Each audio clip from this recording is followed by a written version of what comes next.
사람은 눈으로 두 눈으로 외모로 보지만 두 눈 육안으로 보지만 하나님은 마음으로 심장으로 본다. 그게 뭐냐 하면 하나님의 마음에 합한 사람이라고 다윗이 얘기하잖아요. 하나님의 마음에 합하다는 뜻이 뭘까? 이게 참 어렵거든요. 제가 이 본문 가지고 한 일주일 정도 연구를 했어요. 이만큼 제가 오랫도록 한 본문을 갖고 씨름한 적이 없는데 하나님의 마음에 맞다는 게 도대체 뭘까? 여기 보면 지금은 왕의 나라가 길지 못할 것이라 여호와께서 왕에게 명령하신 바를 왕이 지키지 아니하였으므로 여호와께서 그의 마음에 맞는 사람을 구하여 여호와께서 그를 그의 백성의 지도자로 삼으셨느니라 하고, 자, 이게 이제 사울에게 어, 그 사무엘 선지자가 하나님의 실망에 대한 말씀을 이제 전하는 거죠. 당신 말고 당신의 핏줄 라인 말고 하나님 마음에 맞는 사람을 구하여 그를 백성의 지도자로 삼으셨다. 여기 보세요. 삼을 것이라가 아니라 삼으셨다는 과거형. 하나님의 과거형은요. 우리도 과거형으로 무조건 믿어버리면 돼요. 자, 이게 영어 성경으로 보면 A man according to his own heart입니다. 예. According to his own heart. 하나님 그분의 마음에 따라서 이 말이거든요. 예.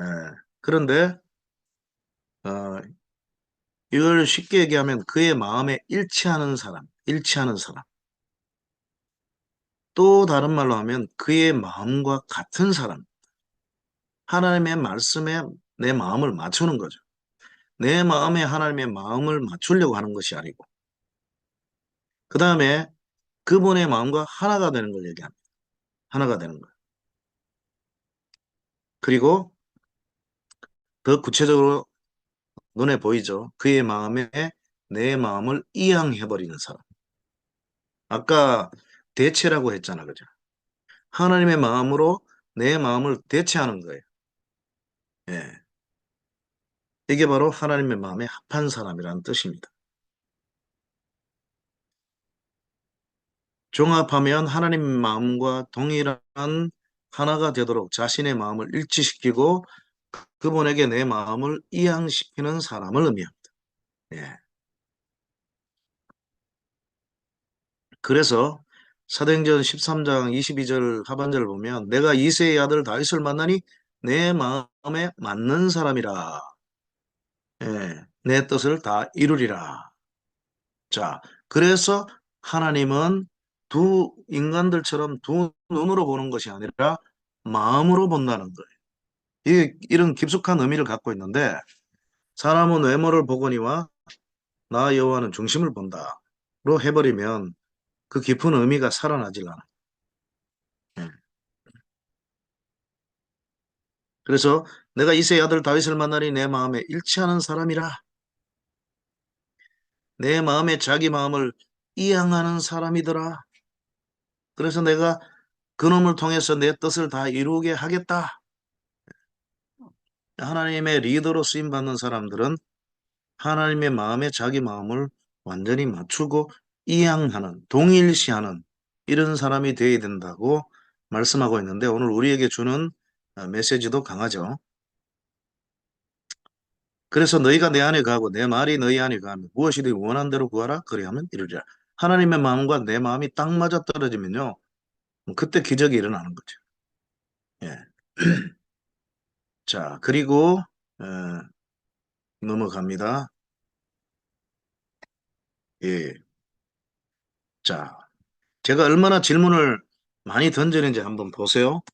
자, 이 본문에 전혀 이해가 되지 않는 이해 불가의 장면이 나옵니다. 주석에도 이런 게 없어요. 엉터리밖에 없고요. 예. 자, 7절 상반절과 13절의 내용이 서로 사맞디 아니하니라. 왜 그럴까요? 이게 7절입니다. 사울이 이제 하나님 마음에 합하지 않고 교만을 보이니까 하나님께서 이새의 집으로 사무엘을 보냅니다. 내 마음에 합한 자, 그 아들들 가운데 한 사람 세우라. 기름 부으라. 그래서 어, 그 아들을 순서대로 불렀는데 장자 엘리압을 보니까 키도 크고 잘생겼거든요. 아, 이 사람이 그 사람이다 해서 한 번 교훈을 받고도 사울을 통해서 교훈을 받고도 또 이 선지자조차도 외모로 본 거예요. 그 기름 부으려고 하니까 여호와께서 뭐라고 그럽니까? 사무엘에게 이르시되 그의 용모와 키를 보지 말라. 용모 잘생겼겠어요? 못생겼겠어요? 잘생겼다는 거죠. 예. 이게 이제 예, 하나님의 말씀이고 그러면서 사람은 육안으로 보거니와 나 여호와는 중심으로 마음으로 심장으로 보느니라 라고 했는데 이제 13절에 가서는 아들들 다 7명 다 봤는데 마음에 안 들어. 하나님의 마음에 합한 사람이 없어. 그래서 자식이 더 없냐 하니까 이 다윗은 그 집안에서는 아웃사이더였습니다. 아웃사이더. 그래서 그 아들이 오기까지는 앉지도 음식 먹지도 않겠다.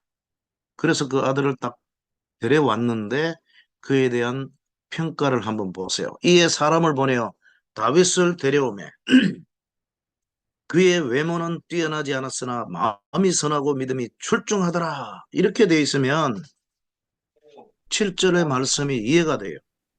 그렇잖아요? 엘리압 보고 용모와 키를 보고 왕으로 정하려고 했잖아요. 기름 부으려고 했잖아요. 근데 다른 아들들 다 봤어. 근데 외모와 또 키가 출중한데 해당 사항이 없어. 그래서 다윗을 데려왔어요. 억지로 데려오게 한 거예요. 다윗은 이 집안에서는요, 아웃사이더입니다. 제일 왕따를 당했어요. 저도 4명의 자식 가운데 막내를 특별하게 제가 또 사랑합니다. 집사람이 편애하지 말라고 하는데 이쁜 짓을 해요. 어쩔 수 없어. 그런데 이 막내가 얼마나 보호해야 될 대상입니까? 근데 굳은 일, 예? 위험한 일, 양치기, 목동 일을 맡기잖아요. 형들은 뭐 합니까? 형들이 해야죠. 사자도 나타나고 곰도 나타나고 실제로 나타났잖아요. 게다가 이 사무엘 선지자가 와서 지금 기름 부으려고 하는데 다윗은 아예 여기에 해당 사항이 없습니다. 자, 그래서 그를 데려왔는데 그의 외모는 뛰어나지 않았으나 마음이 선하고 믿음이 출중하더라. 이랬으면 자연스럽게 이해가 돼요. 근데 어떻게 됩니까? 이렇게 나옵니다. 이에 사람을 보내어 그를 데려오매 그의 빛이 붉고 눈이 빼어나고 얼굴이 아름답더라. 잘생겼다는 거예요. 여호와께서 이르시되 이가 그니 일어나 기름을 부어라 하시는지라. 말이 안 되잖아요. 용모와 키를 보지 말라며. 근데 다윗을 데려왔는데 뭐 전부 좋은 얘기야. 빛이 붉고 눈이 빼어나고 이 무슨 말인지 모르겠지만 나쁜 의미는 아니거든요. 얼굴이 아름답더라. 이건 좋은 잘생겼다는 얘기예요.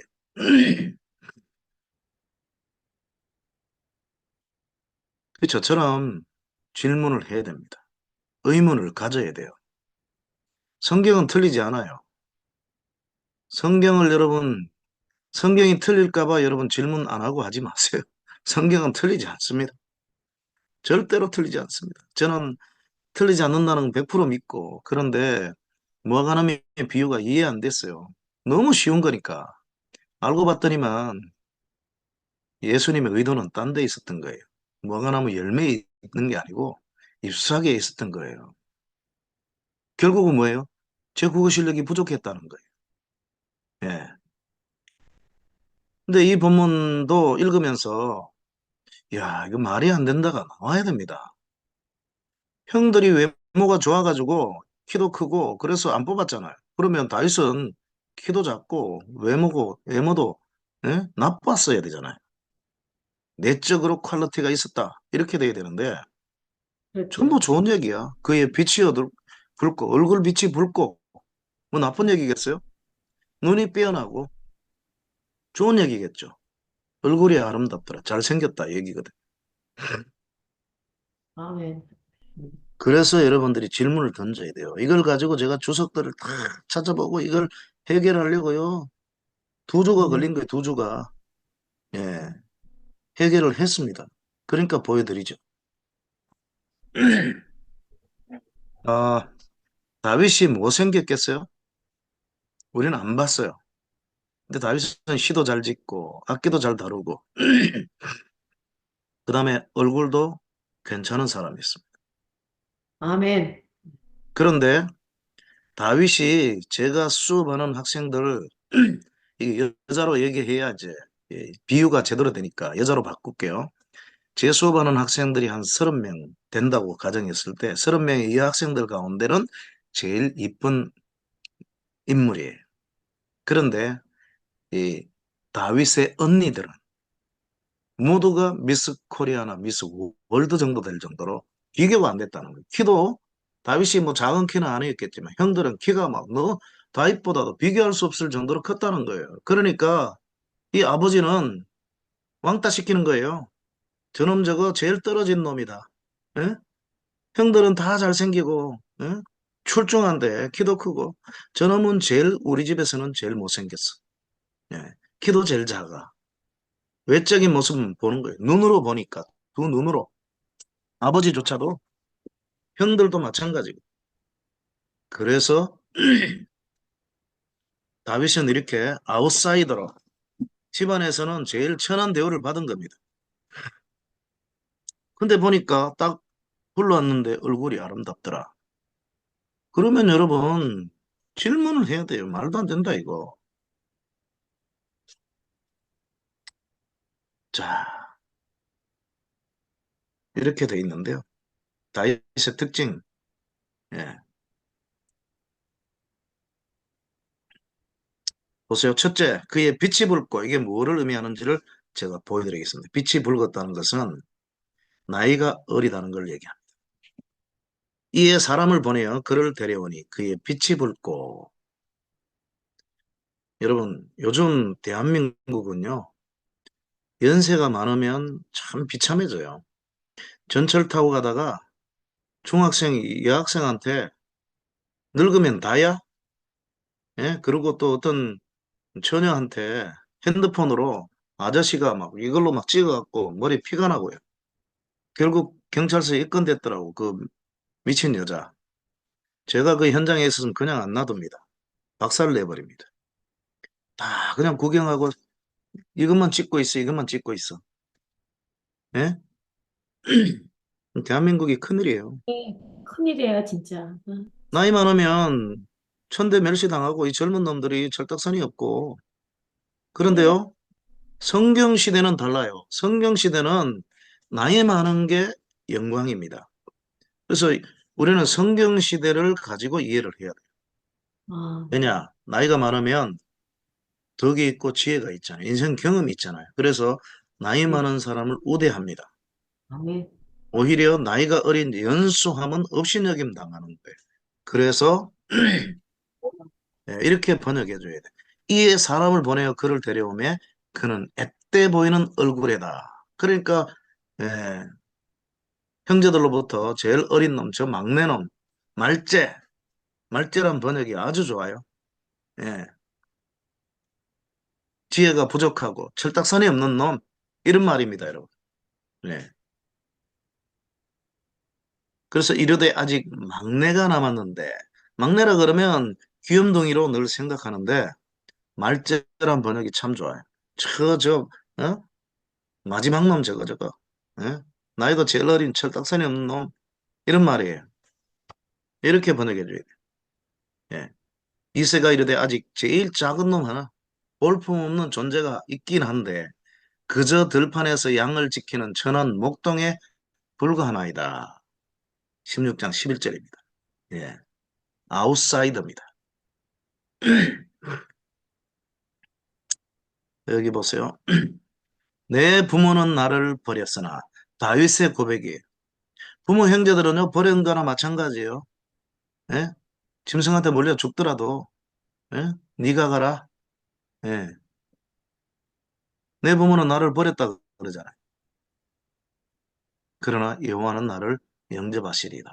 왜 버렸을까요? 외모 보고 외적인 눈으로 보고 버린 거예요. 자, 이새는 다윗을 가족으로부터 쫓아내고 양들과 함께 맹수들의 위험이 도사리는 광야로 내몰았지만 하나님은 그를 이스라엘 전체의 목자로 만드실 기회로 연단시키고 삼으셨죠. 밤에는 차가운 별빛 아래서 낮에는 무더운 떼약볕 아래에서 하나님이 다윗이 의지하는 최고의 아버지가 되게 하셨습니다. 이새는 다윗을 가족으로부터 쫓아내고 양들과 함께 맹수들의 위험이 도사리는 광야로 내몰았지만 하나님은 그를 이스라엘 전체의 목자로 만드실 기회로 삼으셨습니다. 예. 자, 여러분 중에도 다윗처럼 왕따 당하거나 억울한 일을 경험하신 분들이 있으십니까? 우리 하나님은 그런 환경도 선용하셔서 다윗처럼 신실하게 사용하실 작품으로 빚어가신다는 사실을 믿고 힘을 얻으시기 바랍니다. 이렇게 적용할 수 있겠죠? 네. 자, 다윗의 형들 모두가 선택에서 탈락한 것은 하나님 선택 기준의 외적인 조건은 전혀 반영되지 않았음을 보여주는 겁니다. 아멘. 자, 아프리카의 한 속담에 의하면 아내가 낙타를 타고 있는데 낙타가 이를 쓸 수 없다면 아내는 참으로 아름답다는 말이 있습니다. 어, 네. 예.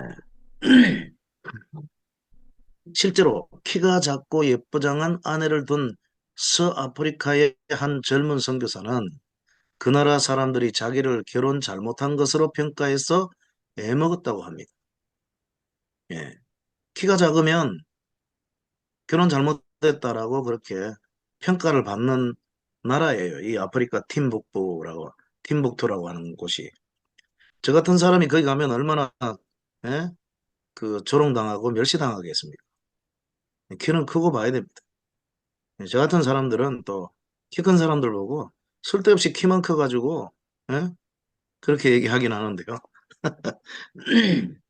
너무 싱겁다 그러잖아. 자, 사무엘이 기름 뿔병을 가져다가 그의 형제 중에서 그에게 부었더니 이날 이후로 다윗이 여호와 영에게 크게 감동되니라. 사무엘이 떠나서 라마로 가니라. 여러분 신기한 건요. 이 본문이 여기 다윗이란 말이 나오잖아요. 13절에 다윗이란 말이 중간에 나오는데 그 이전까지는 다윗이란 이름이 한 번도 거론 안 됩니다. 그의 이렇게 나옵니다. 예.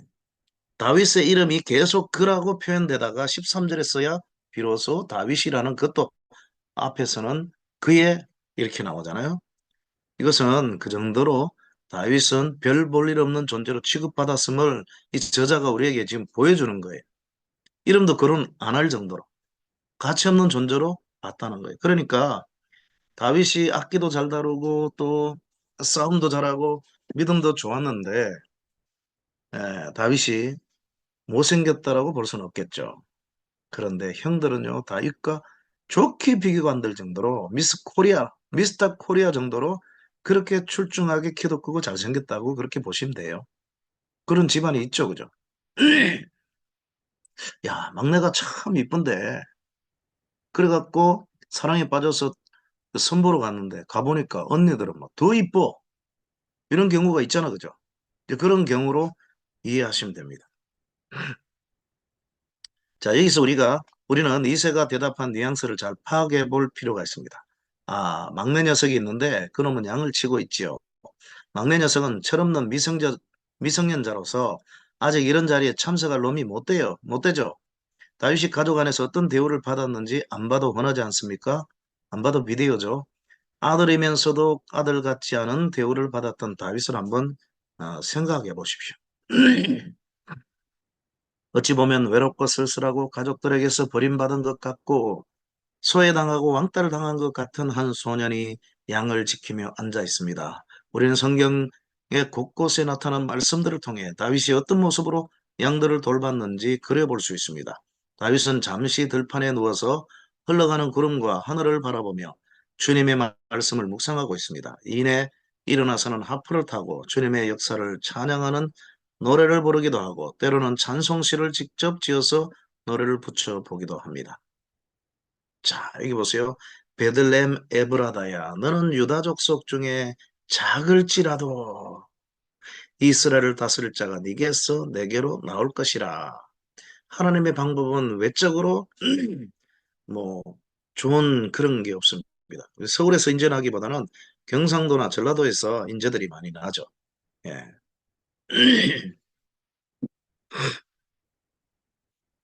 여기 나오잖아요. 디모데전서. 누구든지 네 나이 어림을 업신여기지 못하게 하라. 이게 성경 시대는 나이 어린 게 철없고, 예?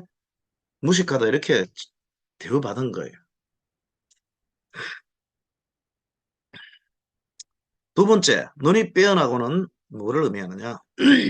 눈에 총기가 있고, 눈에 총기가 있다는 것은 외모가 아닙니다. 똑똑해 보이는, 지혜가 있어 보이는 거죠. 내적인 것이 겉으로 드러나는 거예요. 예. 그 다음에 이게 중요합니다. 얼굴이 아름답더라. 이 말은 뭐 할 말이 없어. 이게 제일 중요한 건데 잘생겼더라는 거잖아요. 예, 잘생겼다. 토브란 이 히브리어 보시기에 좋았더라. 보시기에 좋았더라. 심히 좋았더라. 보시기에. 그래서 모든 번역들이 이 구절에서요. 토브라는 히브리어를 아름다운, 잘생긴, 여자면 beautiful, 남자면 handsome이죠. 또는 멋진 외모, good appearance로 번역하고 있으나 단어적 의미로도 맞지 않고 문맥의 흐름으로도 맞지 않다는 걸 제가 성경을 탁 뒤지면서 이 토브란 단어가 들어간 문맥을 문장들을 구절들을 뒤지면서 제가 여러분들에게 보여드립니다. 다음과 같이 번역해야 전체 문맥과 조화를 이루고 실절의 내용과도 배치되지 않습니다. 이에 사람을 보내어 그를 데려오매 그는 앳돼 보이는 얼굴에다 눈에 총기가 있고 선하고 고귀한 인성, 양심을 가진 것으로 보이더라. 얼굴이 아름답다가 아닙니다. 내적으로 정말 괜찮아 보이더라는 거예요. 왜 그런지 이유를 제가 설명할게요. 비슷하게 사용된 신뢰를 찾아봅니다. 그 사람의 이름은 나발이요. 이름도 참 나발입니다. 나발, 개나발이죠. 예. 개나발 불다가 이제 다윗한테 망하게 죽게 생겼어요. 그런데 그 아내의 이름은 아비가일이라. 이 아비가일 이름이 참 이쁘잖아요. 영어로는 에브게일 그러잖아요. 에브게일. 그래서 미국에서 에브게일 이름을 가진 여자들이 꽤 많아요. 그 여자는 총명하고 용모가 아름다우나 그 남편은 완고하고 행실이 약하며 갈렙 족속이었더라. 갈렙이 들으면 되게 기분이 나쁠 거예요. 이놈, 너놈 때문에 응? 내 이미지까지 다 구겼다. 뭐 그럴 것 같아요. 용모가 아름답다 했는데요. 예, 아닙니다.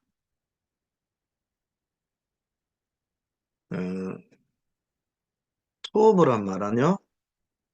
토브란 말은 총명하다라고 여기서 번역합니다. 총명하다. 용모가 아름답다라고 할 때는 토브가 아니에요. 예. 자, 보세요. 그 여자는 총명하고 할 때 이게 토브가 되어 있습니다. 그죠? 토브는 총명하다는 겁니다. good understanding입니다. 얼굴이 잘생겼다가 아니에요. 근데 용모가 아름답다라고 할 때는 이제 토브가 아닌 단어로 그러니까 이쁘기도 했지만 이 여자가 분명히 외모도 아름다웠어요. 근데 그때 토브란 단어가 쓰이지 않고요. 그래서 이 단어가 쓰였습니다. 야파트 이 단어가 쓰였는데 토브는 여기서 아름다운 게 아닙니다. 아름다운 건 이미 딴 단어가 쓰였어요. 토브는 총명하다는 걸 얘기하는 거예요. 예. 나발은 이름이 풀리시 어리석은 이름 자체도 우리말로도 개나발이고 예. 뜻도 어리석은 이런 뜻을 갖고 있습니다. 근데 이 여자는 정말 남편을 잘못 만난 거죠. 남편은 이렇게 좋은 여자를 만나놓고 결국은 다윗한테 함부로 대하다가 죽임당하고 이 여자가 다윗의 부인이 됐잖아요. 총명하고 아름답다. 예. 그래서 여기서 말하는 이 토브는 아름답다가 아니라 총명하다는 거예요. 내적인 그걸 얘기하는 거예요. 그 다음에 여기 보세요. 왕이 이르되 그는 좋은 사람이니 굿뉴스, 좋은 소식을 가져오느니라. 이때 이제 토브거든요. 토브. 예, 토브인데, 예, 좋은 소식이에요. 잘생긴 게 전혀 아닙니다, 이게. 잘생겼다는 외모가 여기 들어가지 않고 어떤 퀄리티에 있어서 나쁘냐, 좋으냐, 그걸 토브라고 얘기하는 거예요. 그 다음에 여기 보면, 다시 잠이 들어 꿈을 꾸니 한 줄기에 무성하고 충실한 일곱 이삭이 나오고, 이 충실하다고 할 때 이게 바로 토브입니다. 여러분, 토브가 잘생겼다는 게 아니에요. 예쁘다는 게 아닙니다. 뷰티풀이 아니라는 거죠. 예. fat and good입니다. good. 좋다는 얘기. 예. 좋은 사람이 좋은 소식을 갖고 온다. 그 다음에 그러면 출애굽기 2장 2절은 예, 아들 낳으면 다 죽여라고 했는데 3개월 동안 살렸죠. 왜 살렸습니까? 그가 잘생긴 것을 보고 여기에 토부가 써 있거든요. 예. 때에 모세가 났는데 하나님 보시기에 아름다운지라. 사도행전 7장 20절인데요. 원어로 제가 볼게요. 그 여자가 임신하여 아들을 낳으니 그가 출중한 아이였다. 도덕적으로 선하고 훌륭한 아이였다. 영어로 보면 he was goodly fine child 돼 있지. 외모가 뭐 beautiful하다, handsom이다 이런 게 없잖아요. 뭔가 있다. 얘는 죽일 수가 없다. 내적인 그걸 본 거예요. 예. 때에 모세가 나서니 이건 또 뭐냐? 하나님 마음에 쏙 들 정도로 돋보이는 인성을 가진지라. well pleading, acceptable, noble. 잘생겼다, 아름답다가 전혀 아닙니다. 전혀 아니에요.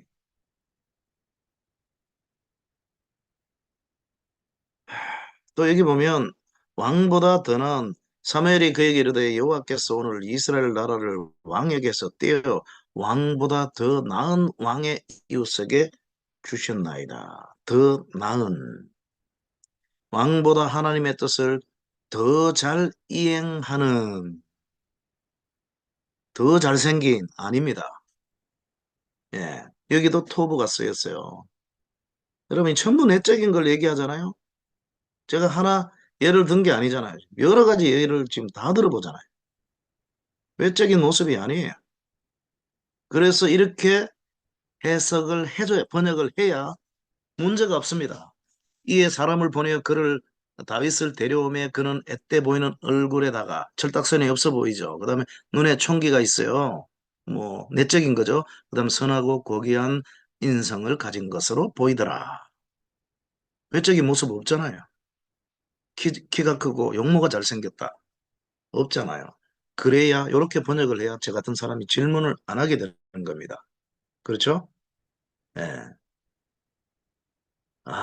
이거 만든다고 제가 2주나 걸렸습니다. 얼마나 고심하고 기도하고 하면서 정답을 찾았어요. 예. 아멘.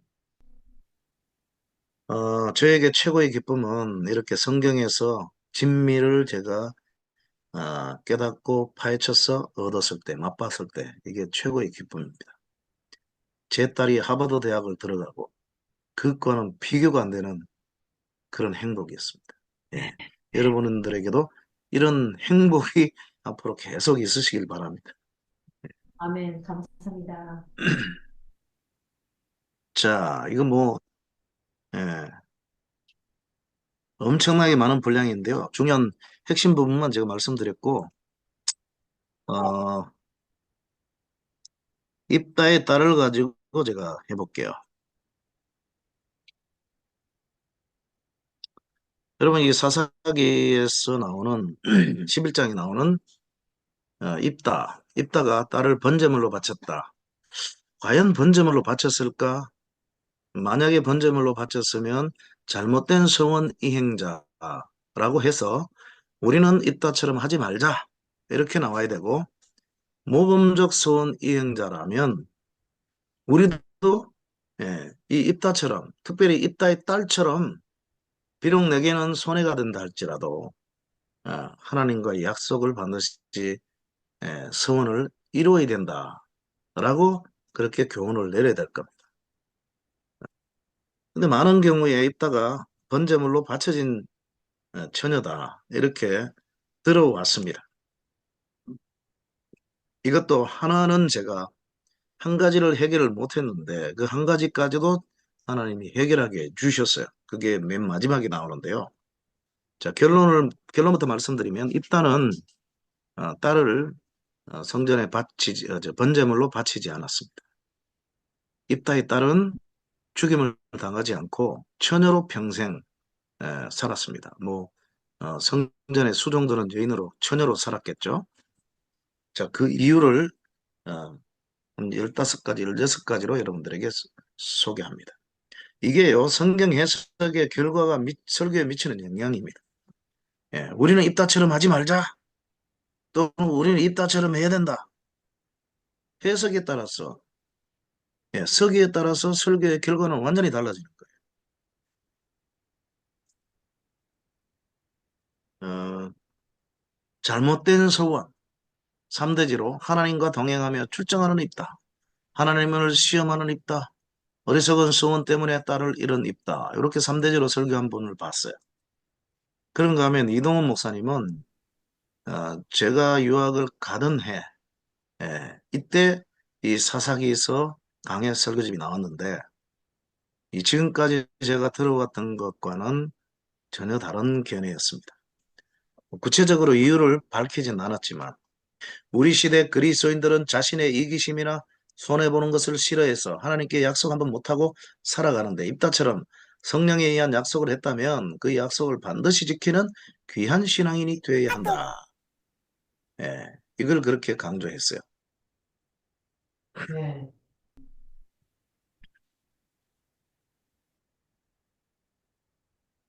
그래서 그런 견해를 저는 그때 처음 봤어요.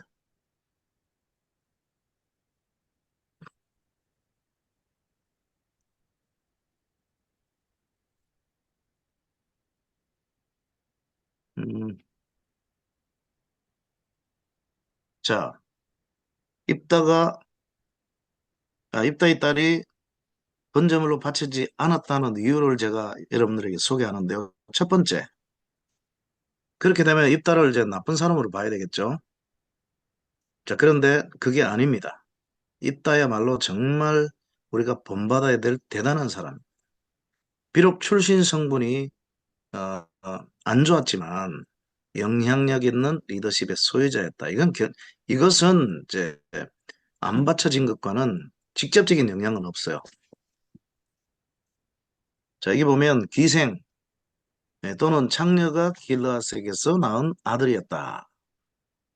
근데 그 정실의 에, 아들들이 자라매 입다를 쫓아내며 그에게 이르되 너는 어, 그 첩의 자식이니 우리 아버지의 집에서 기업을 잊지 못하리라. 쫓아내버려요. 그런데 잡류가 그에게로 모여왔어. 상당히 좋은 번역입니다. 잡류가. 다윗이 사울을 피해 다닐 때도 잡류가 모여왔죠. 떼거지를 이루었죠. 그러니까 다윗이든 이 입다든 리더십이 있었다. 리더들은요, 어디 가도 리더가 됩니다. 타고나기를 리더가 되게, 뭐 하나님이 다 리더가 되게 하면, 그럼 추종자가 누가 있겠습니까? 대부분은 추종자의 스타일로 태어나게 하고, 또 리더로 소수가 태어나게 하는 겁니다. 아멘. 자연스럽게 그렇게 붙어요. 예.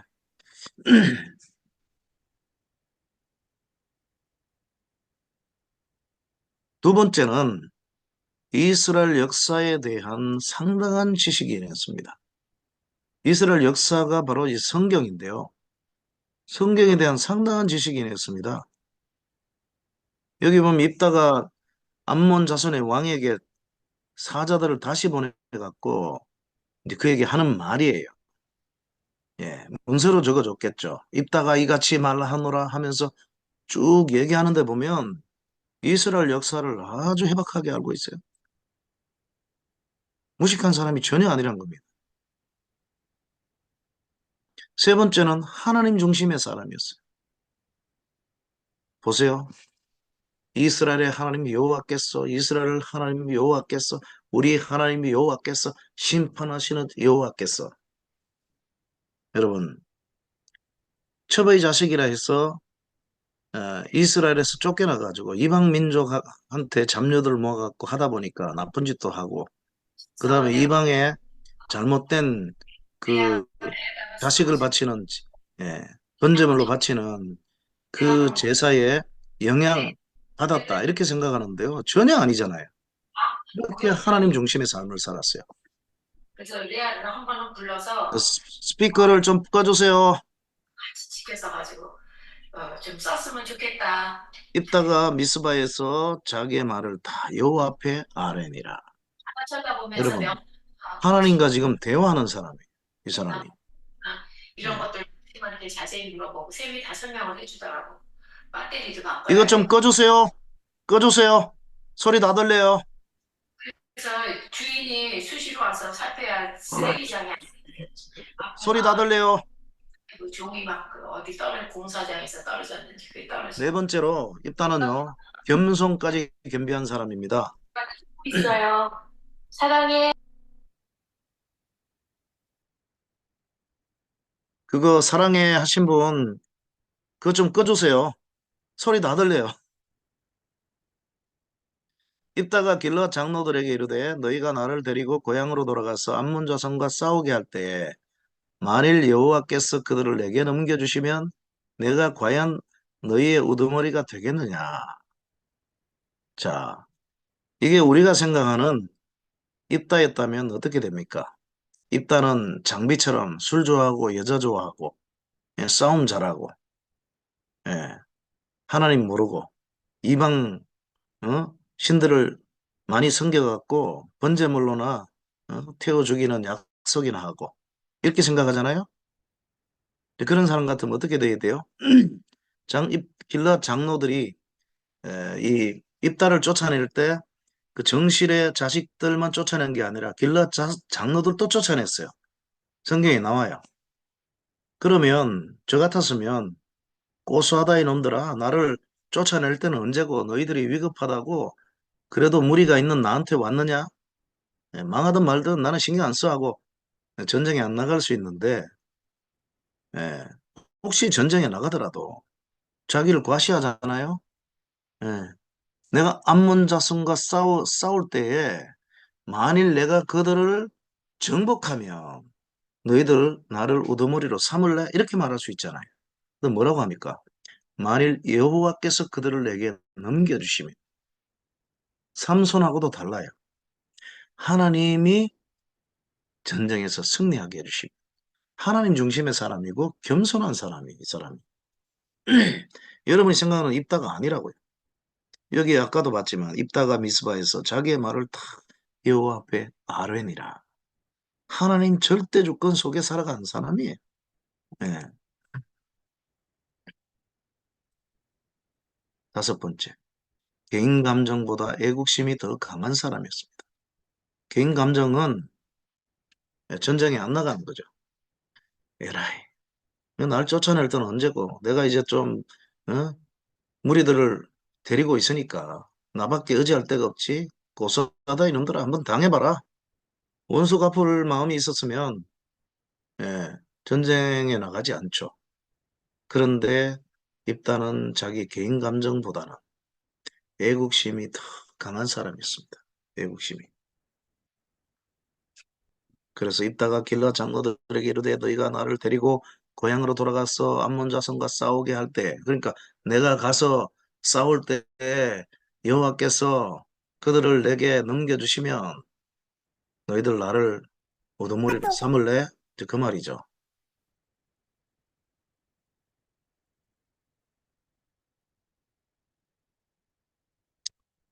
여섯 번째 있습니다. 자, 이 본문을 가지고 많은 목회자들이 하나님 앞에 함부로 맹세하지 마라. 서원하지 마라. 특히 서원 기도. 이 서원 기도 이거 갖고 문제가 많았죠. 요즘 목회자들은요. 옛날 목회자들하고 달라요. 옛날 목회자들은 부흥회나 수련회나 아니면 주일 예배 때, 금요 철야 예배 때 서원을 많이 시킵니다. 주의 종으로 헌신할 사람 일어서세요. 저도 일어섰어요. 대학부 다닐 때. 그래서 기도해주고. 예. 그 다음에 선교사로 갈 사람 일어서세요. 서원하게 하고. 사모로 쓰임 받기를 원하는 사람 일어서세요. 기도해주고. 서원기도 많았어요. 언제부터 이게 사라져 버렸어요. 왜 사라졌겠어요? 서원을 함부로 하면 안 된다 하는 신약의 예수님의 말씀 때문이기도 하거니와 바로 이 에, 사사기 11장에 나오는 이따의 사건을 부정적으로 해석했기 때문에 함부로 서원하면 안 된다. 그 서원을 안 하는 거예요. 서원시키지 않습니다. 지금 전 세계적으로 기독교 인구가 점점 줄어드는데요. 애를 적게 낳기 때문에도 자동적으로 줄어들지만 교회가 점점 침체가 돼요. 부흥하지 않아요. 한국 교회를 보면 알잖아요. 근데 미국 교회나 영국 교회 많이 부패하고 타락했는데 전체적인 수적으로는 줄어들지 않습니다. 왜 그런지 아세요? 지금 대부분의 교단이 장로교든 감리교든 다 쇠퇴하고 있는데 두 교단은 부흥합니다. 그 부흥하는 교단이 쇠퇴하는 그 숫자를 채워주고 메꿔주고 있는 거예요. 그게 뭐냐? 첫째는 오순절이에요. 오순절. 오순절은 뜨겁잖아요. 찬양도 뜨겁고 기도도 뜨겁고 기적이 막 일어나고. 예. 그러니까 사람들이 몰리죠. 그 다음에 침례교. 침례교는요. 예. 저 빌리그람 어, 김장원 목사님 51년 전 작년이 50주년이었죠. 한국에서 빌리그람 목사님 아들이 와서 했죠. 어, 그 50년 전 여의도 광장에서 열린 거기서 그분들이 침례교 출신이기 때문에 예수 믿을 사람 일어섰어요. 기도했고 주의 종이 될 사람 일어섰어요. 기도했는데 어, 그게 별 효과가 없는 것처럼 보이고 그게 잘못된 행동으로 또 보는 사람도 있었습니다. 로이드 존스나 존 스토트가 빌리그레함하고 동시대 사람인데 젊을 때는 뭐 세 분이 한창 활약을 했죠. 서로 존경을 했어요. 그러나 뜻을 합해서 일하지 않았습니다. 왜냐하면 로이드 존스나 존 스토트는 사람을 불러내 갖고 그 초청기도 하고 이런 자체를 인위적이라고 생각해서 인정을 안 했던 거예요. 근데 빌리그람은 그거 많이 했잖아. 제가 작년에 그 극동방송 김정은 목사님 90세가 되는 해인데요. 그 90주년 기념으로 제가 부탁을 받고 김정은 목사 평전을 제가 썼습니다. 그래서 6월 중으로 지금 출간이 되려고 하는데요. 60명의 대단한 분들을 만났습니다. 뭐 기업의 회장들, 이명박 전 대통령, 반기문 총장, 뭐 연예인, 제가 평소에 만날 수 없는 분들을 만나가지고 인터뷰를 하고 있는데요. 와, 그 여의도 광장에서 그 집회 때 예수 믿고 목사가 되고 기업의 회장이 되고 이런 분들이 상당히 많아요. 예, 모범적인 그리스도인들. 결코 이 콜링이요 무시 못하는 거예요 이게. 결과론적으로 보면 그 콜링하고 서운한다 해고 다 천국 가는 건 당연히 아니겠죠. 그러나 상당수가 그걸 통해서 변화받았습니다. 목사가 됐습니다. 제가 만나봤잖아요. 인터뷰했잖아요, 직접. 예. 그래서 침례교하고 그 다음에 오순절은 지금 부흥하고 있습니다. 그럼 우리도 배워야죠. 예. 뜨거워야 돼요. 우리 장로교 합동측은요, 아까도 제가 말씀드렸지만 성령의 은사에 대해서 상당히 예, 소극적입니다. 예. 고린도 시대로 끝났다. 그런 무식한 발언이 어디 있습니까? 고린도 시대로 왜 끝납니까? 성령이 그때 돌아가셨으면 그건 맞는 얘기죠. 성령이 지금 살아계시는데 왜 은사가 끝납니까? 그때부터 강력하게 취임해서 예? 시작이 됐는데 그 다음에 또 한 가지는 콜링하는 겁니다. 예. 지금도 설교하면 주의 종으로 헌신시키고 또 돈 많이 벌어갖고 어? 큰 부자가 되어갖고 또 선교나 목회나 돕는 사람도 나와야 되고요. 무엇보다도 정말 신앙 좋은 정치가들이 나와요. 국회의원이 나와야 돼요. 이 국회의원들 이놈들 진짜 싸그리 없어야 될 놈들이 이놈들. 돈 받아먹고 말이야. 돈은 많이 받아먹고 보좌진은 또 얼마입니까? 그리고 오만 특혜 다 누리고 예. 대통령도 하는데 자기들은 탄핵 당하지도 않고 범죄 소굴이 돼버렸어요 이거. 정말 우리가 국회의원을 잘 길러야 돼요. 우리가요 백날 기도해봤자 소용없습니다. 그들이 동성애 설교하면 벌금 물리고 감옥에 집어넣는다. 투표해버리면 끝나버려요. 투표해버리면. 그래서 기도만 하고 있어서는 안 되고 기도가 중요하지만 그런 인물들을 길러내야 됩니다. 예, 인간 쓰레기들이 예, 정치 잡아가지고 나라를 좀 엉망으로 만들고 여당 야당 똑같아요. 예. 왜 우리 자녀들 우리 딸들 옛날에 위안부로 예? 그렇게 몸을 팔아야만 했습니까? 일본 사람들 일본은 나쁜 놈이죠. 일본은 나쁜 놈인데 우린 더 나쁜 놈들이에요. 저거들 부모들은 뭐 했습니까? 정치인들은 뭐 했습니까? 오론소론 막 양반 쌍놈 싸우기나 싸우고. 근데 그분들은 다 돌아가셨어요. 문제는 지금 우리예요. 우리 역시 마찬가지예요. 여당 야당 막 이권 때문에 싸우고 이런 나라 망한다니까요. 예. 정말 기도 많이 하고 이런 인재들을 키워내야 돼요. 그러기 위해서는 설교하면서 서원을 시켜야 돼요. 성령이 임했을 때 서원을 시켜야 되는데 서원 안 시키니까 마음에는 왔는데 그냥 말아버리잖아요. 저도 다 서운했고 우리 집 사람도 서운해서 지금 주의 종이 됐잖아요. 예. 정말 이 평신도란 용어부터 없어야 돼요. 평범한 신도가 어디 있습니까? 예수 믿으면 전부 다 특신도들이지. 뭐 교역자만 특신도입니까? 평신도는 말 없어야 돼요. 교회 안에서. 예. 하, 그리고 성기도 많이 시켜야 됩니다. 예. 결단하게 만들어야 돼요. 자, 그런데 이거 잘못됐다라고 자꾸 얘기하니까 예수님은 서원을 해놓고 이스라엘 백성들이 지키지 않을 것 뻔히 자기들은 지키지 않을 걸 알아요. 근데 그냥 입술로만 서원하는 거예요. 이것도 외식이죠. 그런 서원하지 말라는 거지. 성령이 역사했을 때 서원하지 말라 그랬습니까? 아니에요. 성령이 역사에서 마음이 뜨거웠을 때는 서원하는 거예요. 그리고 이게 그 당시에 관습이었다고요. 전쟁하러 나갈 때는 하나님 앞에 서원하는 것이 관습이었어요. 옛날 창세기부터 보세요. 창세기부터. 야곱이 범죄해갖고 이제 외삼촌 집으로 갈 때 첫날 하나님 만났잖아요. 어머니 품속에서 편안하게 있을 때는 하나님을 개인적으로 접촉 못하다가 어려움 당했을 때 드디어 하나님을 개인적으로 체험하게 되잖아요. 그래서 하나님이 축복을 약속하시잖아요. 고향으로 돌아오겠다고. 근데 그때 서운하잖아요. 돌아오게 하시면 내가 이 돌이 성전 기둥돌이 되게 하고 서운하잖아요. 그게 하나님과 우리 사이에 당연한 일이에요. 서운하는 거는 그 당시 관습이었어요. 우리 지금도 서운이 필요해요. 하나님 기도하면서 하나님 이렇게 해주시면 뭐 어떻게 하겠습니다. 예? 뭐 물질로 우리가 드리는 게 어, 제일 쉽겠죠.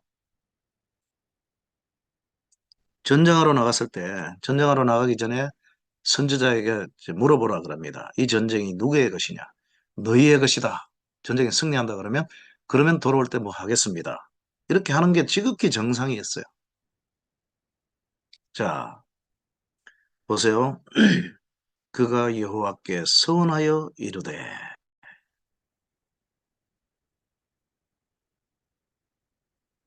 창세기 28장 야곱이 서원하여 이르되 여러분 이 서원은 잘못된 서원이 아니라니까요. 이거 당연히 관습이에요. 해야 되는 거예요. 주거니 받거니예요. give and take예요. 하나님이 주시기만 하지 않아요. 우리에게 서원도 받고요. 11조도 받고 그 다음에 찬양도 받으시에요. 예. 일곱 번째, 자녀를 번제물로 바치는 건 하나님 뜻이 아니었다. 너는 결단코 자녀를 몰래에게 주어 불로 통과하게 함으로 내 하나님의 이름을 욕되게 하지 말라. 이 몰렉을 섬기는 이방 족속들이 자식을 바치고 막 왕도 자기 왕자를 바쳐버리고 그런 게 있었죠.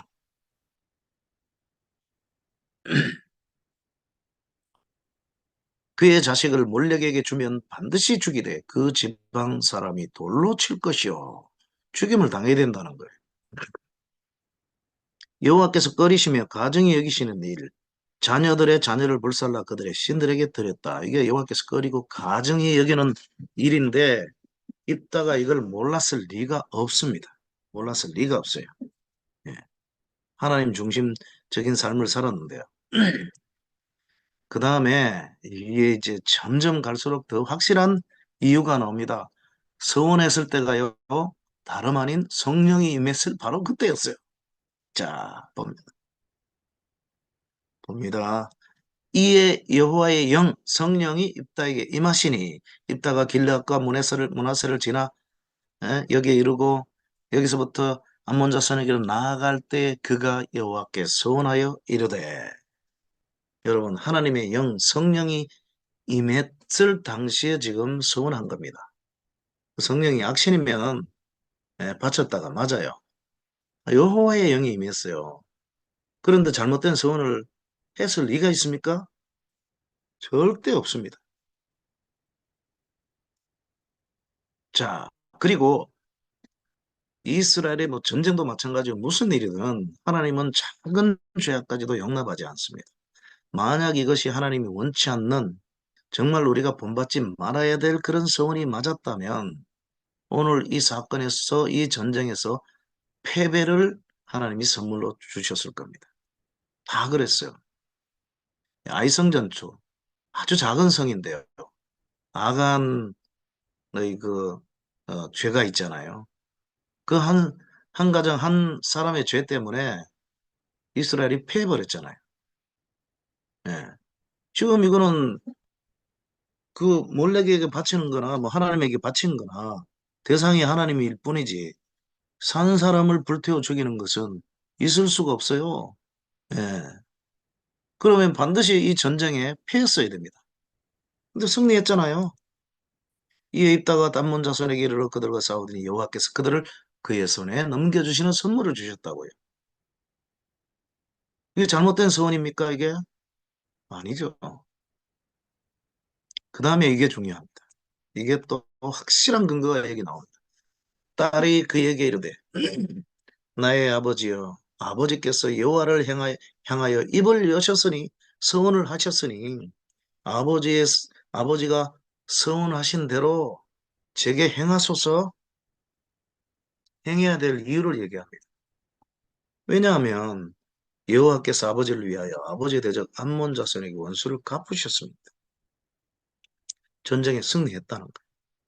전쟁에서 승리해서 암몬 자손에게 원수를 갚게 해주셨기 때문에 아버지께서 입을 여시고 서원한 것은 하나님 그분의 뜻에 합한 서원이었다는 거예요. 그래서 전쟁에서 이기게 해주셨다는 거예요. 예.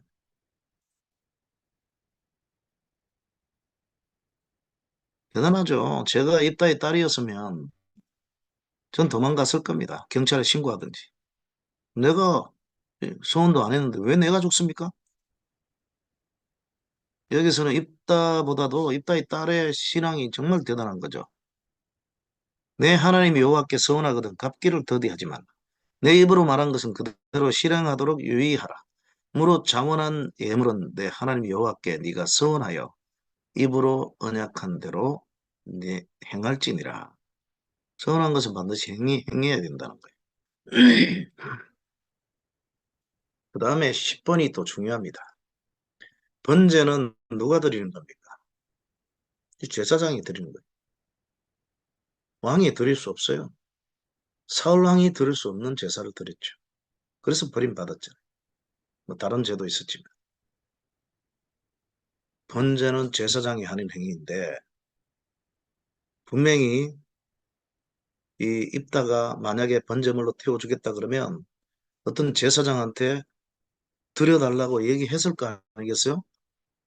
어떤 제사장이 이 하나님이 싫어하는 일을 대신 자기가 서운한 것도 아닌데 해줬겠어요? 자기 죽임을 당하면 당했지? 있을 수 없는 일이에요. 입다 자신이 번제를 드렸으면 몰라도. 예. 2달 만에 그의 아버지에게로 돌아온지라 그는 자기가 서운한 대로 딸에게 행하니 행했습니다. 어쨌든 예. 만약에 이것이 번제물로 태우는 거라면 입다가 못하니까 어떤 제사장이 했다는 거죠. 그런데 여기 보면 사무엘상 14장에 보면 진짜 우리가 본받지 말아야 될 서원이 여기 하나 나옵니다. 이걸 갖고 설교를 해야 돼. 함부로 서원하지 마라. 자, 사울이 이제 전쟁이 일어났습니다. 적들을 막 쳐부수는데 이제 조금만 더 쳐부수면 진멸할 수 있어요. 그래서 너희들 중에 누구든지 음식을 먹으면 반드시 그는 나한테 죽임을 당할 것이다. 끝까지 추격해서 죽여라. 근데 사실은 그 잘못된 맹세예요. 배고프잖아요. 병사들을 먹게 해줘야 돼요. 잘못된 맹세를 한 거예요. 그런데 그 사실, 맹세한 사실을 모르고 요나단이 쫄개 몇 사람하고 적진으로 들어가서 적진을 막 휘저어놔 버렸습니다. 그리고 돌아옵니다. 돌아오다가 보니까 꿀이 있거든요.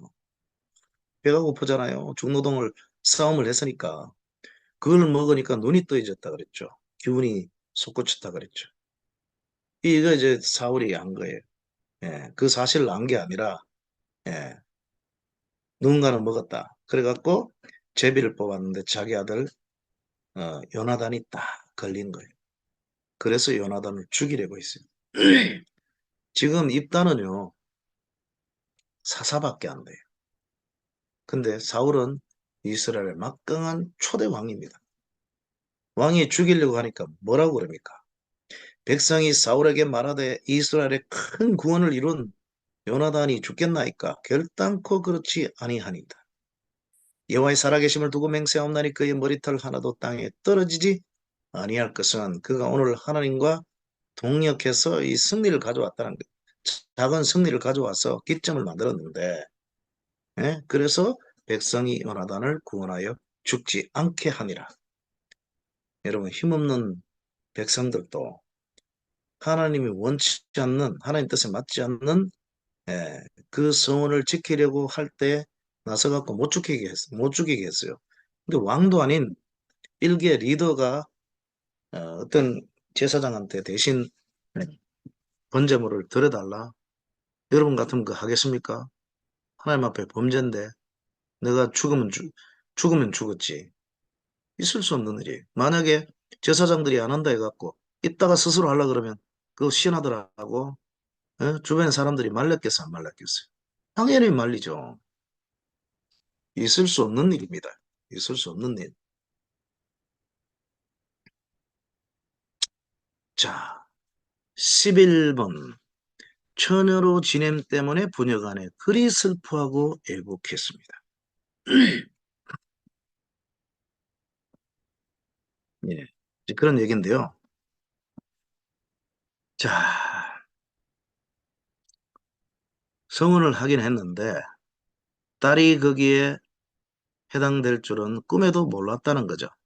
근데 딸이 맨 먼저 환영하러 나오니까 아이고야 큰일 났네. 큰일 났어. 예, 딸이 또 알고 큰일이라고 그러는 거예요. 그래서 애곡하고 오겠다. 한 달 동안. 예. 왜 그렇습니까? 왜 부녀간에 그리 슬퍼했습니까? 딸이 죽기 때문에. 또 딸 입장에서는 자기가 번제물로 태워 죽임당하기 때문입니까? 아닙니다. 이스라엘은요, 그보다 더 큰 두려움과 슬픔은 결혼을 하지 않고 죽는 겁니다. 결혼을 하지 않는 겁니다. 결혼을 하지 않는 건 두 가지 의미가 있어요. 첫째는 남자를 알지 못한다는 것. 부부관계의 기쁨과 행복을 모른다는 것. 두 번째는 후손을 이어주지 못한다는 겁니다. 부모 입장에서는 자식이 후손을 못 이어주는 거예요. 그다음 자식 입장에서는 부모의 대를 못 이어주는 거예요. 요즘 결혼도 늦게 하고 애들을 안 낳아요. 저희 큰딸도 작년에 졸업했는데 작년에 미국 가서 큰딸 친구들을 만나보니까 돈도 많이 벌어요. 좋은 학교에 나왔으니까. 그래갖고는 남편도 좋은 학교 나오고 그래서 좋은 집을 2층짜리를 사가지고 가봤더니만요. 큰 어, 그 이불 같은 게 있는데요. 침대 같은 게 있는데 하나는 개, 하나는 고양이. 결혼 안 한대요. 고양이와 개를 그렇게 먹여 살리는데 애한테 들어가는 돈보다 더 많이 듭니다. 우리 한국도 마찬가지. 우리 딸이 물들까 봐 눈치만 보고 있습니다. 언제 나올 거냐고 얘기도 못하고. 사돈네가 오늘 이제 한국에 오십니다. 미국에서. 예. 사돈네도 눈치 보고 우리도 눈치 보고. 그래서 이러다가 10년 뒤가 되면요. 조선 사람들이 사라질 것 같아요. 카트에 보면 대부분 개나 고양이 실려 있어요. 애가 없고. 야, 이게 정말 범죄예요, 범죄. 전부 자기 이기적인 어떤 그런 그걸로. 여러분, 요즘 젊은이들이 아무리 못 살아도요. 우리 어릴 때 하고는 다릅니다. 우리 어릴 때는 눈깔 사탕 그밖에 없었어요. 그러다가 뭐 그 돌사탕 있잖아요, 하얀 거. 초등학교 때 그 빨아먹고 깨먹기도 하고. 그러다가 뭐 라면 땅 나오고. 예? 이런 시대에 추위는 또 얼마나 탔습니까? 맨날 동상 걸려갖고 막 실로 막 묶다가 바늘로 따면 시커먼 피가 나오잖아요. 그런 시대 살다가 요즘 그런 시대도 10명씩 뭐 11명씩 낳고 있는데 지금 뭐가 그때보다 더 잘 사는데 정말 문제가 많아요. 그래서 자식을 이어주지 못한다는 거 이것은 이스라엘 상황에서는요. 번제물로 태우는 것보다 더 큰 저주입니다. 이거. 그래서 슬퍼하는 거예요. 슬퍼는 안다는 거예요. 지키긴 지키겠지만.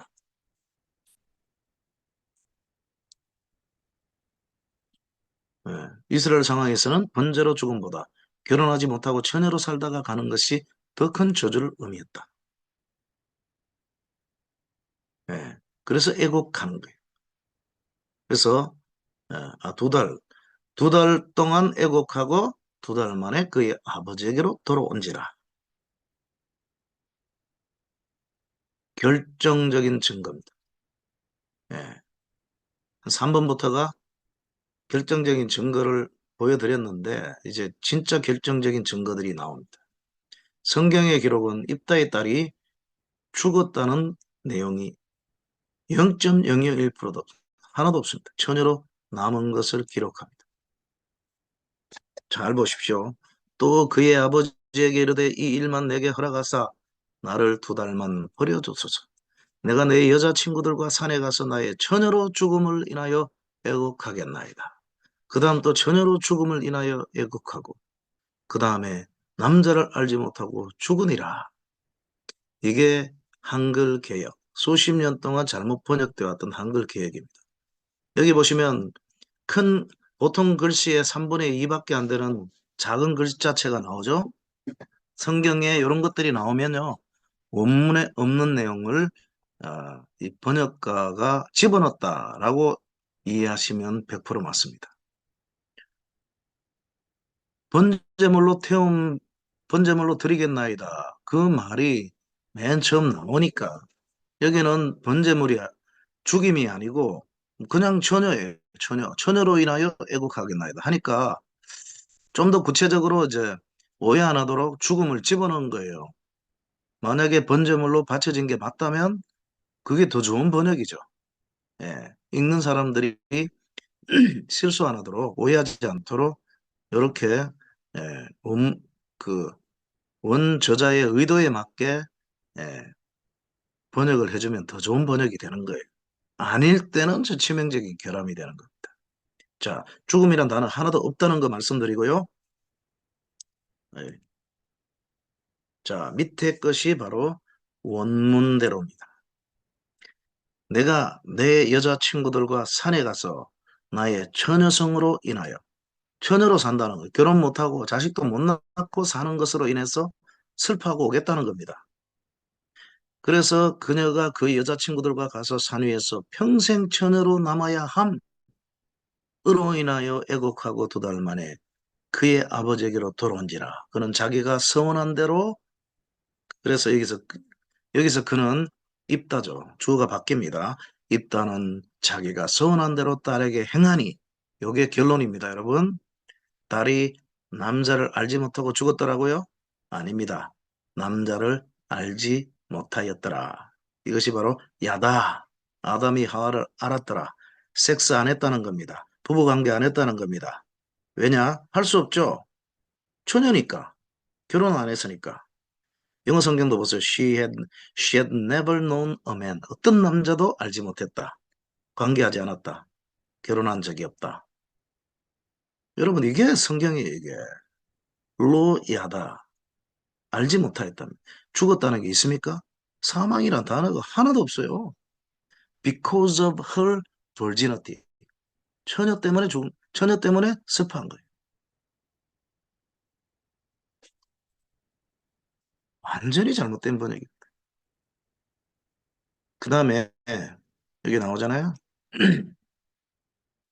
현대인의 성경은 원문에 맞게 이렇게 번역했습니다. 영영처녀 신세가 되고 말았다. 여러분, 이게 제대로 된 번역이에요. 이게 영영처녀 신세가 되고 말았다. 여기도 보세요. NASB. She had no relations with a man. 어떤 남자와도 관계하지 않았다. 죽음이란 단어가 없습니다. 예. She died가 없어요. 여기는 URSB. She had never slept with a man. 어떤 남자와도 잠자지 않았다. 성적인 의미를 얘기하죠. 결혼 안 했다는 겁니다. 처녀로 살았다는 거예요. 자, 14번째. 이것도 중요합니다. 입다의 딸이 죽임을 당했다면, 이 정말 참혹한 일이고 하나님 앞에 해서 안 될 행위를 했다면 이스라엘 여자들이 해마다 그녀를 기념하여 기릴 이유가 없습니다. 좋은 일은 기념하잖아요. 생일도 기념하고, 그죠? 나쁜 일은 기념하는 게 아니죠. 통탄해야죠. 이스라엘 딸들이 해마다 가서 길라 사람 입다의 딸을 위하여 나흘씩 애국하더라. 아, 이거 정말 하나님 뜻에 맞지 않는 일을 행했다. 우린 본받지 말자. 이렇게 애국하더라. 이렇게 돼 있으면 처녀로 죽은 게 맞아요. 근데 우리말과 달리 영어 성경만 해도 원어와 똑같이 번역했습니다. commemorate or celebrate입니다. 기념했답니다. 축하했답니다. 예. 얼마나 이게 축하할 일입니까, 이게. 예. 우리 같으면 아버지, 나 장가 갈래. 하고 아니면 뭐 내가 그냥 여자 하나 정해갖고 예? 목사님한테 예? 그 간단하게 예식하고 예? 또 호적에 올리고 그래갖고 결혼해서 살겠어요. 근데 이 입다의 딸은 그러지 않잖아요. 이게 길일 만하다는 거예요. 그래서 애국하다가 아니라 르타노트 기념하답니다. 이런 것까지 잘못 번역해버리니까 정말 미쳐버려요. 보세요. 할 쏘는 자들의 소리로부터 멀리 떨어진 물 깃는 곳에서도 여호와의 공의로우신 이를 전하라. 이렇게 돼 있죠. 아유, 왜 이렇게 빨리 가버려? 예.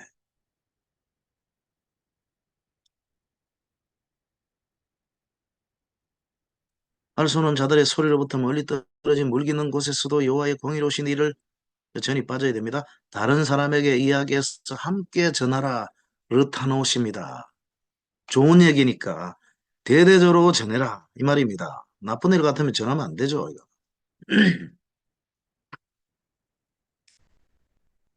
자, 믿음의 영웅장 히브리서 11장에도 있다가 기록되어 있다는 거.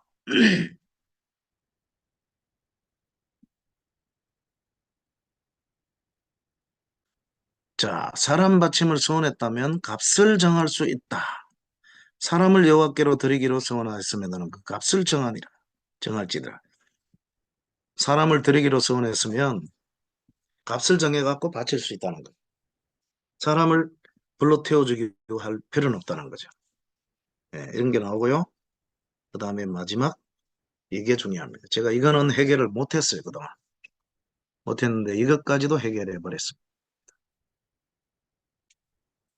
자, 내가 암몬 자손에게서 평안이 돌아올 때 누구든지 내 집 문에서 나와서 나를 영접하는 그는 여호와께 돌릴 것이니 내가 그를 번트 아프리 태워 죽이는 걸로 말하죠. 태워 죽이는 제물, 번제물로 드리겠나이다. 이게 그냥 맨 앞에 나와버리니까 처녀로 인하여 또 처녀로 있으니라 돼 있는데도 처녀로 죽음을 집어넣은 거예요.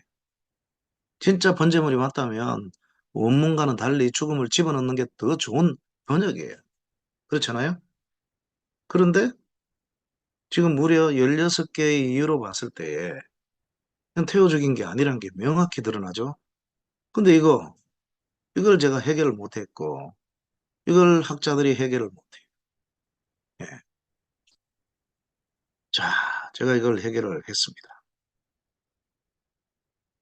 여기에 보면 그는 여호와께 돌릴 것이니 내가 그를 번제물로 드리겠나이다. 돌리다, 번제물로 드리다 이 두 가지 동사가 나오는데요. 그 사이를 바브라고 하는 이 접속사가 아, 중간에 있습니다. 연결하고 있습니다. 이 바브를 and로 번역을 해버렸어요. 어, 누구든지 먼저 문에 나와서 나를 영접하는 그는 여호와께 돌릴 것이고 돌릴 것인데 구체적으로 내가 그를 번제물로 태워 죽이겠습니다 했는데 이 바브를 or 혹은으로 번역하면 문제가 해결돼 버려요. 너무 자연스럽게 해결돼 버립니다. 예. 먼저 나를 영접하는 그는 여호와께 돌릴 것이다.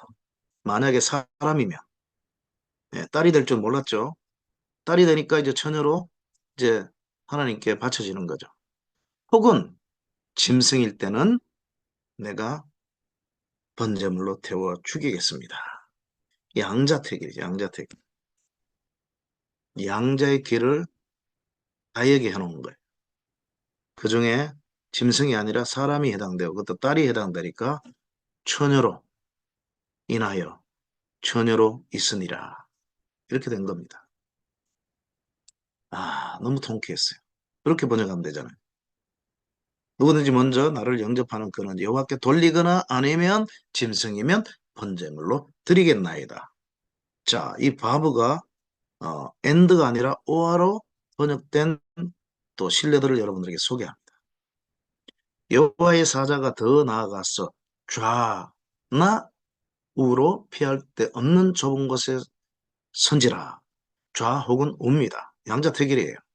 이때는 바브가 오화로 쓰였어요. 여기도 마찬가지입니다. 정오에 이르러는 엘리야가 그들을 조롱하여 이르되 큰 소리로 부르라. 그는 신인즉 묵상하고 있는지 혹은 그가 잠깐 나갔는지 혹은 그가 길을 행하는지 혹은 바브 그가 잠이 들어서 깨워야 할 것인지 양자 태길이 아니라 예, 양자가 아니라 사자택일입니다. 사자택일. 이렇게 바브가 혹은으로 쓰이잖아요. 그럼 이것도 혹은으로 해버리면 모든 문제가 해결돼 버립니다. 예. 그래서 결론을 내리면 이 본문은 정말 성령이 강하게 역사해서 말씀 듣다가 은혜 저게 좀 집회 참석했다가 또는 내가 성경을 읽다가 또는 기도하다가 성령이 집문서 땅문서 갖다 바쳐라. 우리 아버지처럼 그러면 바쳐야 돼요. 예. 서운하고 바쳐야 돼. 예. 그래서 우리 자식들이 이렇게 제 고등학교 때 우리 아버지가 교사하시면서 정말 부지런하게 새벽기도 마치고 또 학교 퇴근해 갖고 밭을 읽었어요. 사과밭을 몇천 평 되는 거 교회진데 바쳤잖아요. 제가 고등학교 대구 나와 있을 때. 그래갖고 그때 십시일반 교회를 지었는데 그게 제 고등학교 때 지은 거예요. 지금도 그대로 사용하고 있어요. 그 정도로 잘 지었어요. 예. 그 저희들이 복 받는 것은 우리 부모님이 그렇게 헌신했기 때문에 그 결과다 이렇게 저는 믿고 있거든요. 그래서 하나님이 성령이 역사하면 내게 손해가 되고 예, 좀 믿음이 좀 식어도 행해야 된다. 그 본문으로 지금 활용을 해야 되는 거예요. 이 본문이. 아까 어, 그 사울 왕이 잘못 서운한 거 그것은 예, 네가 성령의 역사나 하나님의 뜻이 아닌데 네 인간적인 그 욕망이나 인간적인 어떤 뭐 열심 가지고 서운해서는 안 된다. 라고 하는 좋지 않은 부정적인 샘플로 또 활용해야 되는 본문이고 입다의 사건은 이렇게 17가지 이유로 확실하게 우리가 본받아야 될 서원의 케이스로 봐야 된다. 이것이 이제 결론입니다. 예. 자, 오늘 제가 약속한 게 딱 떨어졌는데요. 예. 질문 있으면